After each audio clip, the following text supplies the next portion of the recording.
সূরা আল মায়েদা। রহমান রহিম আল্লাহ তাআলার নামে। হে ঈমানদার বান্দারা, তোমরা যারা ঈমান এনেছ, তোমরা ওয়াদাসমূহ পূরণ করো। মনে রেখো, তোমাদের জন্য 4 পা বিশিষ্ট পোষা জন্তু হালাল করা হয়েছে, তবে সেসব জন্তু ছাড়া যা বিবরণ সহ একটু পরেই তোমাদের পড়ে শোনানো হচ্ছে। এহরাম বাঁধা অবস্থায় কিন্তু এসব হালাল জন্তু শিকার করা বৈধ মনে করো না। হ্যাঁ, আল্লাহ তাআলা যা চান সে আদেশই তিনি জারি করেন। হে ঈমানদার বান্দারা, তোমরা আল্লাহ তাআলার নিদর্শনসমূহের অসম্মান করো না। সম্মানিত মাসগুলোকেও যুদ্ধ বিগ্রহের জন্য কখনো হালাল বানিয়ে নিও না। আল্লাহর নামে উৎসর্গীকৃত জন্তুসমূহ ও যেসব জন্তুর গলায় উৎসর্গের চিহ্ন হিসেবে পট্টি বেঁধে দেওয়া হয়েছে, যারা আল্লাহর অনুগ্রহ ও সন্তুষ্টি অর্জনের লক্ষ্যে আল্লাহর পবিত্র কাবা ঘরের দিকে রওনা দিয়েছে, তাদের তোমরা অসম্মান করো না। তোমরা যখন এহরাম মুক্ত হবে তখন তোমরা শিকার করতে পারো। বিশেষ কোনো একটি সম্প্রদায়ের বিদ্বেষ এমন বিদ্বেষ যার কারণে তারা তোমাদের আল্লাহ তাআলার পবিত্র মসজিদে আসার পথ বন্ধ করে দিয়েছিল, যেন তোমাদের কোন রকম সীমা লঙ্ঘন করতে প্ররোচিত না করে। তোমরা শুধু নেক কাজ ও তাকওয়ার ব্যাপারেই একে অপরের সহযোগিতা করো। পাপ ও বাড়াবাড়ির কাজে কখনো একে অপরের সহযোগিতা করো না। সর্বাবস্থায় আল্লাহ তাআলাকে ভয় করো, কেননা আল্লাহ তাআলা পাপের দণ্ডদানের ব্যাপারে অত্যন্ত কঠোর। মৃত জন্তু, রক্ত, শুয়োরের গোশত ও যে জন্তু আল্লাহ তাআলা ছাড়া অন্য কারো নামে জবাই কিংবা উৎসর্গ করা হয়েছে, তা সবই তোমাদের উপর হারাম করা হয়েছে। শ্বাসরুদ্ধ হয়ে মরা, আঘাত খেয়ে মরা, উপর থেকে পড়ে মরা, শিঙের আঘাতে মরা, হিংস্র জন্তুর খাওয়া জন্তুও তোমাদের জন্য হারাম। তবে তোমরা তা যদি জীবিত অবস্থায় পেয়ে জবাই করে থাকো তাহলে তা হারাম নয়। পূজার বেদিতে বলি দেওয়া জন্তুও হারাম। লটারি কিংবা জুয়ার তীর নিক্ষেপ করে ভাগ্য নির্ণয় করা হারাম। এর সবকটাই হচ্ছে বড় বড় গুনার কাজ। আজ কাফেররা তোমাদের দ্বীন নির্মূল করা সম্পর্কে হতাশ হয়ে পড়েছে। সুতরাং তোমরা তাদের ভয় করো না, বরং আমাকেই ভয় করো। আজ আমি তোমাদের জন্য তোমাদের দ্বীন পরিপূর্ণ করে দিলাম, আর তোমাদের উপর আমার প্রতিশ্রুত নিয়ামতও আমি পূর্ণ করে দিলাম।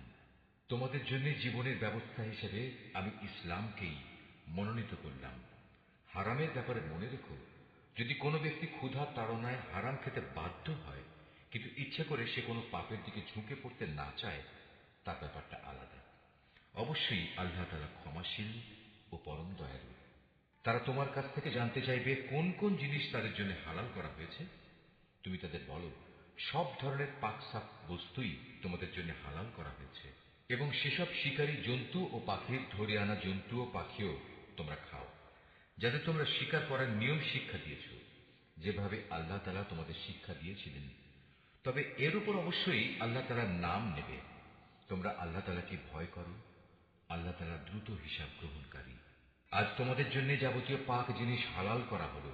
যাদের উপর আল্লাহর কিতাব নাজিল করা হয়েছে তাদের খাবারও তোমাদের জন্য হালাল, আবার তোমাদের খাদ্যদ্রব্যও তাদের জন্য হালাল।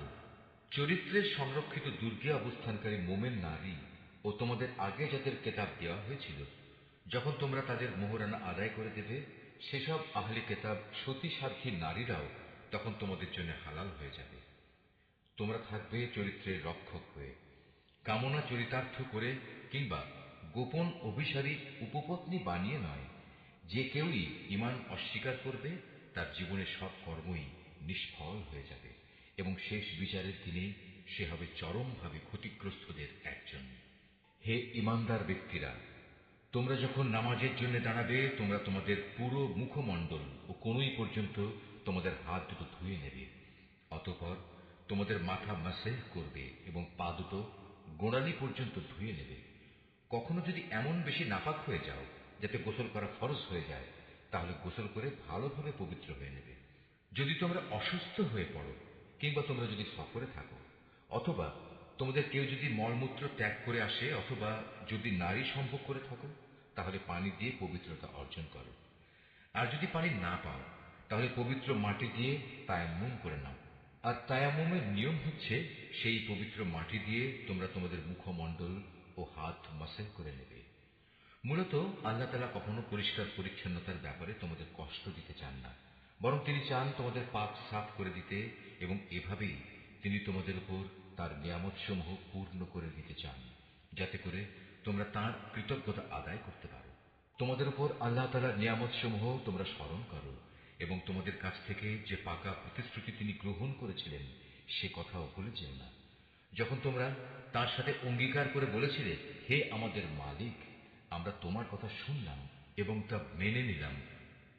তোমরা আল্লাহ তাআলাকে ভয় করো।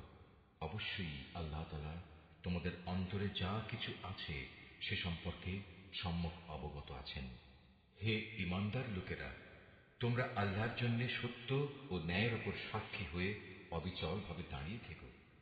মনে রাখবে, বিশেষ কোন সম্প্রদায়ের দুশমনী যেন তোমাদের এমনভাবে প্ররোচিত না করে এর ফলে তোমরা ন্যায় ও ইনসাফের পথ থেকে সরে আসবে। তোমরা ইনসাফ করো, কারণ এই কাজটি আল্লাহ তাআলাকে ভয় করে চলার অধিক নিকটতর। তোমরা আল্লাহ তাআলাকে ভয় করো। অবশ্যই আল্লাহ তাআলা তোমাদের কর্মকাণ্ড সম্পর্কে পূর্ণাঙ্গ ওয়াকিবহাল রয়েছেন। যারা ঈমান আনে এবং নেক কাজ করে, আল্লাহ তাআলা তাদের সবাইকে এই বলে প্রতিশ্রুতি দিয়েছেন যে তাদের জন্য তার কাছে বিশেষ ক্ষমা ও মহা পুরস্কার রয়েছে। অপরদিকে যারা কুফরি করছে এবং আমার আয়াতসমূহকে অস্বীকার করেছে, তারা সবাই হচ্ছে জাহান্নামের অধিবাসী। হে ঈমানদার ব্যক্তিরা, তোমাদের উপর আল্লাহর নিয়ামত স্মরণ করো, যখন একটি জনগোষ্ঠী তোমাদের বিরুদ্ধে হাত উঠাতে উদ্যত হয়েছিল, তখন আল্লাহ তাআলা তাদের সে হাত তোমাদের উপর আক্রমণ করা থেকে সংযত করে দিলেন। অতঃপর তোমরা আল্লাহ তাআলাকে ভয় করো। মোমেনদের তো আল্লাহ তাআলার উপরই ভরসা করা উচিত। আল্লাহ তাআলা বনী ইসরাঈলদের কাছ থেকে আনুগত্যের অঙ্গীকার গ্রহণ করলেন। অতঃপর আমি এই কাজের জন্য তাদের মধ্যে থেকে 12 জন সর্দার নিযুক্ত করলাম। আল্লাহ তাআলা তাদের বললেন, অবশ্যই আমি তোমাদের সাথে আছি।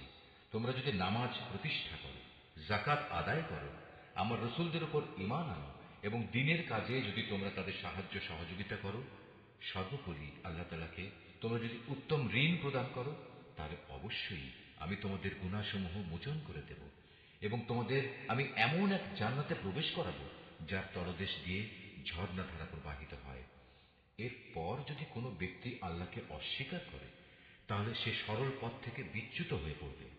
অতঃপর তাদের সেই অঙ্গীকার ভঙ্গ করার কারণে আমি তাদের উপর অভিশাপ নাজিল করেছি এবং তাদের হৃদয় কঠিন করে দিয়েছি। তাদের চরিত্রই ছিল তারা আল্লাহর কালামকে তার নির্দিষ্ট অর্থ থেকে সরিয়ে দিয়ে বিকৃত করে দিত। হেদায়েতের যা কিছু তাদের শিক্ষা দেয়া হয়েছিল তার অধিকাংশ কথাই তারা ভুলে গেল। প্রতিনিয়ত তুমি তাদের দেখতে পাবে, তাদের সামান্য একটি অংশ ছাড়া অধিকাংশ মানুষই আল্লাহর সাথে বিশ্বাসঘাতকতা করে চলেছে। অতএব তুমি তাদের ক্ষমা করে দাও। যথাসম্ভব তুমি তাদের সংস্রব এড়িয়ে চলো। অবশ্যই আল্লাহ তাআলা কল্যাণকামী মানুষদের ভালোবাসেন।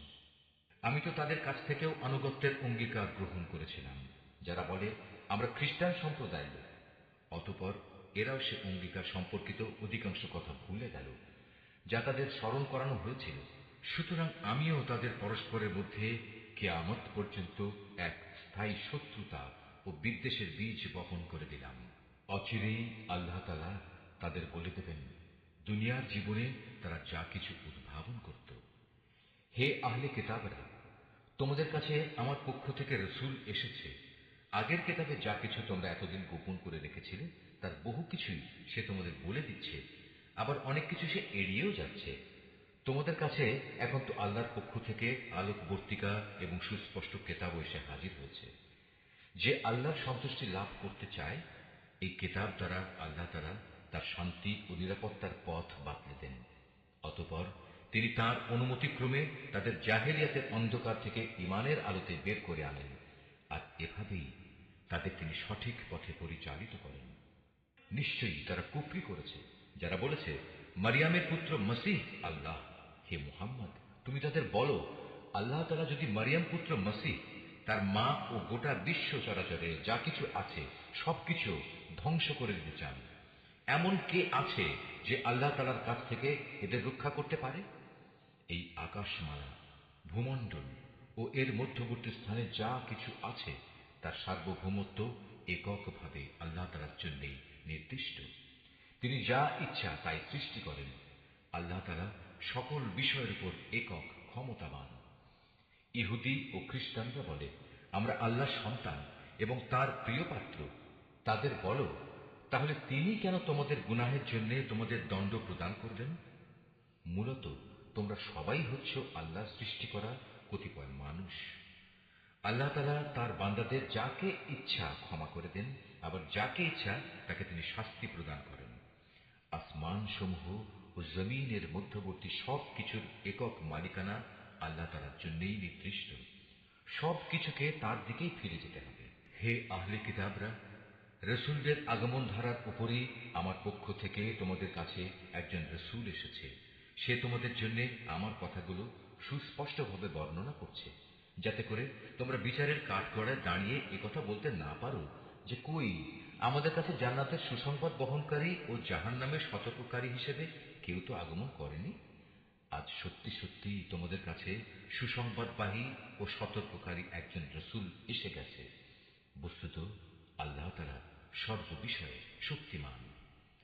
স্মরণ করো, যখন মূসা তার জাতিকে বলেছিল, হে আমার সম্প্রদায়ের লোকেরা, আল্লাহ তাআলা তোমাদের উপর যে নিয়ামত নাজিল করেছেন তা তোমরা স্মরণ করো।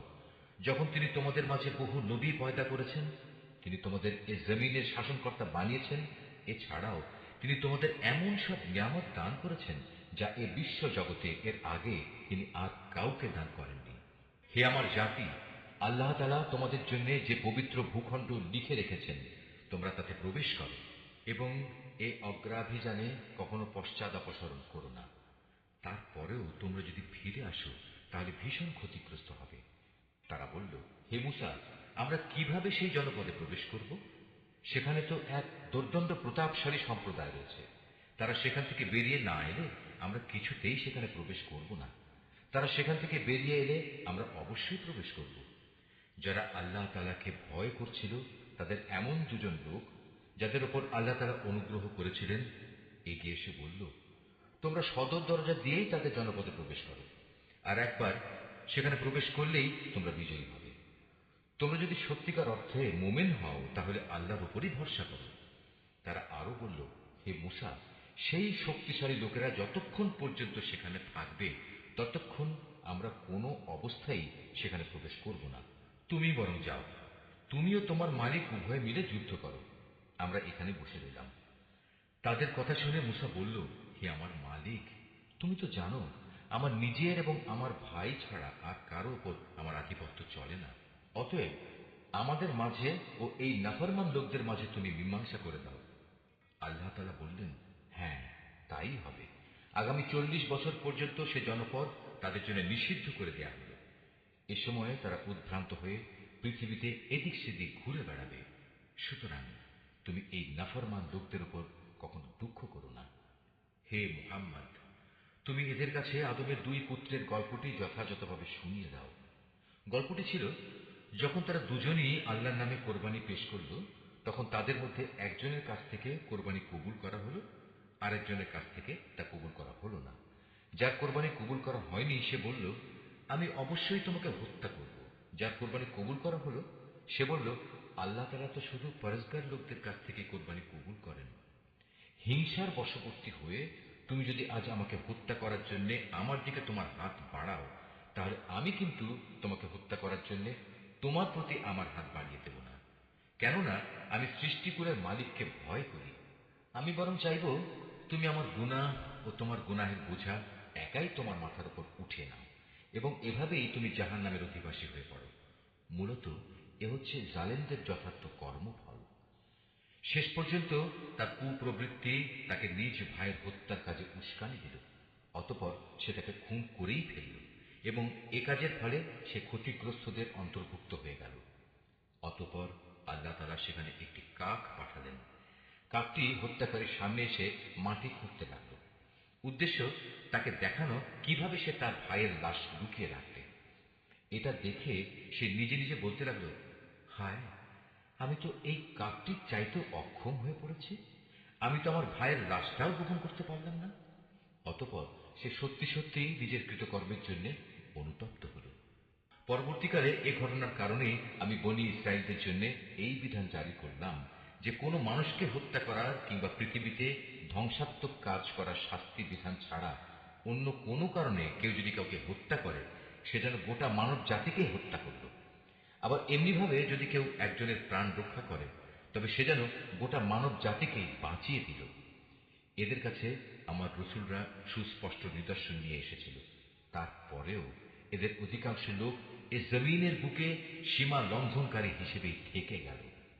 যারা আল্লাহ তাআলা ও তার রসুলের বিরুদ্ধে যুদ্ধ করে এবং আল্লাহর জমিনে বিপর্যয় সৃষ্টি করে, তাদের জন্য নির্দিষ্ট শাস্তি হচ্ছে এই যে তাদের হত্যা করা হবে কিংবা তাদের শূলবিদ্ধ করা হবে, অথবা বিপরীত দিক থেকে তাদের হাত পা কেটে ফেলা হবে কিংবা দেশ থেকে তাদের নির্বাসিত করতে হবে। এই অপমানজনক শাস্তি তাদের দুনিয়ার জীবনের জন্য। তাছাড়া পরকালে তাদের জন্য ভয়াবহ আযাব তো রয়েছেই। তবে এটা তাদের জন্য নয় যাদের উপর তোমাদের আধিপত্য স্থাপিত হবার আগেই তারা তওবা করেছে। তোমরা জেনে রেখো, আল্লাহ তাআলা একান্ত ক্ষমাশীল ও পরম করুণাময়।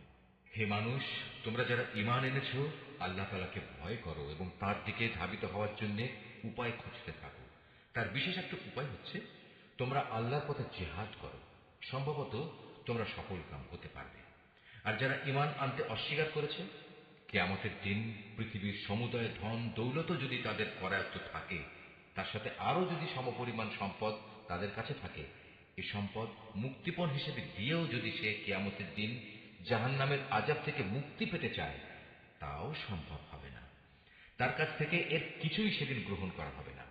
তাদের জন্য সেদিন কঠোর আযাব নির্ধারিত থাকবে। তারা সেদিন দোজখের আযাব থেকে বেরিয়ে আসতে চাইবে, কিন্তু কোনো অবস্থায় তারা সেখান থেকে বেরিয়ে আসতে পারবে না। তাদের জন্য স্থায়ী আযাব নির্দিষ্ট হয়ে আছে। পুরুষ ও নারী এদের যে কেউই চুরি করবে তাদের হাত দুটো কেটে ফেলে। এটা তাদের কর্মফল এবং আল্লাহর পক্ষ থেকে নির্ধারিত দণ্ড। আল্লাহ তাআলা মহা শক্তিশালী ও প্রবল প্রজ্ঞাময়। হ্যাঁ, যে ব্যক্তি এই জঘন্য জুলুম করার পর আল্লাহ তাআলার কাছে তওবা করবে এবং নিজের সংশোধন করে নেবে, অবশ্যই আল্লাহ তাআলা তার তওবা কবুল করবেন। আল্লাহ তাআলা নিঃসন্দেহে বড় ক্ষমাশীল ও দয়াময়। তুমি কি একথা জানো না, এই আকাশমণ্ডলী ও জমিনের একক সার্বভৌমত্ব একমাত্র আল্লাহ তাআলার জন্য? তিনি যাকে ইচ্ছা তাকে শাস্তি দেন, আবার যাকে ইচ্ছা তাকে তিনি মাফ করে দেন। কেননা সব কিছুর উপর তিনিই হচ্ছেন একক ক্ষমতাবান। হে রাসূল, যারা দ্রুত গতিতে কুফরির পথে ধাবিত হচ্ছে, তারা যেন তোমাকে দুঃখ না দেয়। এরা সে দলের লোক যারা মুখে মুখে বলে আমরা ঈমান এনেছি, কিন্তু সত্যিকার অর্থে তাদের অন্তর কখনো ঈমান আনেনি। আর তাদের ব্যাপারও নয় যারা ইহুদি, তারা মিথ্যা কথা শোনার জন্য সদা কান খাড়া করে রাখে এবং তাদের বন্ধু সম্প্রদায়ের যেসব লোক কখনো তোমার কাছে আসেনি, এরা সেই অপর সম্প্রদায়টির জন্যই নিজেদের কান খাড়া করে রাখে। আল্লাহর কিতাবের কথাগুলো আপন জায়গায় বিন্যস্ত থাকার পরেও এরা তা বিকৃত করে বেড়ায় এবং অন্যদের কাছে এরা বলে, হ্যাঁ, যদি এ ধরনের কোনো বিধান তোমাদের দেওয়া হয় তাহলে তোমরা তা গ্রহণ করো, আর সে ধরনের কিছু না দেওয়া হলে তোমরা তা থেকে সতর্ক থেকো। আসলে আল্লাহ তাআলা যার পথচ্যুতি চান, তাকে আল্লাহর পাকড়াও থেকে বাঁচানোর জন্য তুমি তো কিছুই করতে পারো না। এরাই হচ্ছে সেসব হতভাগ্য লোক। আল্লাহ তাআলা কখনো যাদের অন্তরগুলোকে পাক সাফ করার ইরাদা পোষণ করেন না, তাদের জন্য পৃথিবীতে যেমনি রয়েছে অপমান ও লাঞ্ছনা, পরকালেও তেমনি তাদের জন্য অপেক্ষা করছে ভয়াবহ আযাব। ইহুদিদের চরিত্র হচ্ছে, এরা যেমন মিথ্যা কথা শুনতে অভ্যস্ত, তেমনি এরা হারাম মাল খেতেও ওস্তাদ। অতএব এরা যদি কখনো কোনো বিচার নিয়ে তোমার কাছে আসে, তাহলে তুমি চাইলে তাদের বিচার করতে পারো কিংবা তাদের উপেক্ষা করো। যদি তুমি তাদের ফিরিয়ে দাও তাহলে নিশ্চিত থাকো এরা তোমার কোনোই অনিষ্ট করতে পারবে না। তবে যদি তুমি তাদের বিচার ফয়সালা করতে চাও, তাহলে অবশ্যই ন্যায় বিচার করবে। নিঃসন্দেহে আল্লাহ তাআলা ন্যায় বিচারকদের ভালোবাসেন।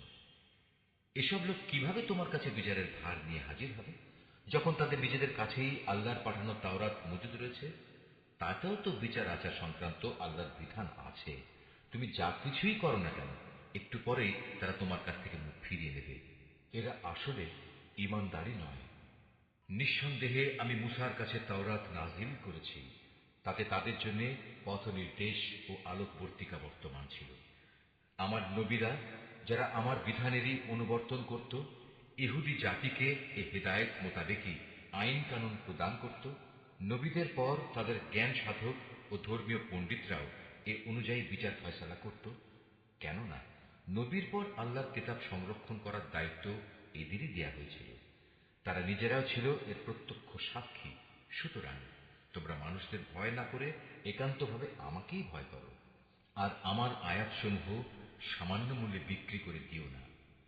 যারা আল্লাহর নাজিল করা আইন অনুযায়ী বিচার ফয়সালা করে না, তারাই হচ্ছে কাফের। তাওরাতে আমি তাদের জন্য বিধান নাজিল করেছিলাম যে তাদের জানের বদলে জান, চোখের বদলে চোখ, নাকের বদলে নাক, কানের বদলে কান, দাঁতের বদলে দাঁত। শাস্তি প্রয়োগের সময় এই শারীরিক জখমটাই কিন্তু আসল দণ্ড বলে বিবেচিত হয়। অবশ্য বাদীপক্ষের কেউ যদি এই দণ্ড মাফ করে দিতে চায়, তাহলে তা তার নিজের গুনাহ খাতার জন্য কাফফারা হিসেবে গণ্য হবে। আর যারাই আল্লাহ নাজিল করা বিধান অনুযায়ী বিচার ফয়সালা করবে না, তারা হচ্ছে জালেম। এ ক্রমধারায় অতঃপর আমি মরিয়ম পুত্র ঈসাকে পাঠিয়েছি। সে সময় আগে থেকে তাওরাতে যা কিছু অবশিষ্ট ছিল সে ছিল তার সত্যতা স্বীকারকারী, আর আমি তাকে ইনজিল দান করেছি। তাতে ছিল হেদায়েত ও নূর। তখন তাওরাতে যা কিছু তার কাছে বর্তমান ছিল, ইনজিল কিতাব তার সত্যতা স্বীকার করেছে।